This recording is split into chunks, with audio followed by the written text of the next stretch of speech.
तर यानंतरची बातमी आहे निलेश राणे यांच्या संदर्भात। निलेश राणे यांची गुहागरमध्ये सभा आयोजित करण्यात आलेली आहे। हिशेब तर चुकता करणारच असं त्यांनी म्हटलेलं आहे। भास्कर जाधवांच्या कार्यालयासमोर निलेश राणे यांचे फलक लागलेले आहेत।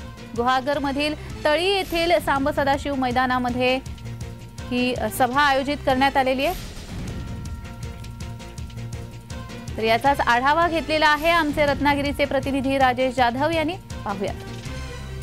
उद्धव ठाकरे यांचा याच महिन्यात 4 तारखेला सिंधुदुर्ग दौरा झाला आणि या सिंधुदुर्ग दौऱ्याच्या दरम्यान भास्कर जाधव यांनी नारायण राणे यांच्यावर जी टीका केलेली होती फार त्यांच्या जिव्हारी लागलेली दिसते आणि याच टीकेला उत्तर म्हणून नारायण राणे यांचे पुत्र निलेश राणे यांनी गुहागरमध्ये तळी येथील सांब सदाशिव मैदानामध्ये जाहीर सभा घेतली। आपण आज त्याच मैदानात स्थळी आहोत आणि आपण संध्याकाळी ही सभा आहे ती 6 वाजता होणार आहे आणि या सभेमध्ये निलेश राणे काय बोलतात किंवा मग भास्कर जाधव यांनी त्यांच्याच म्हणजेच निलेश राणे यांच्या बालेकिल्ल्यामध्ये जाऊन जे भाषण केलं होतं किंवा मग केंद्रीय मंत्री नारायण राणे यांच्यावरती जी बोचरी टीका केली होती या बोचरी टीकेला निलेश राणे गुहागरमध्ये येऊन काय उत्तर देतात। कारण भास्कर जाधव यांचा जो बालेकिल्ला आहे तो गुहागर आहे, मतदारसंघ गुहागर आहे।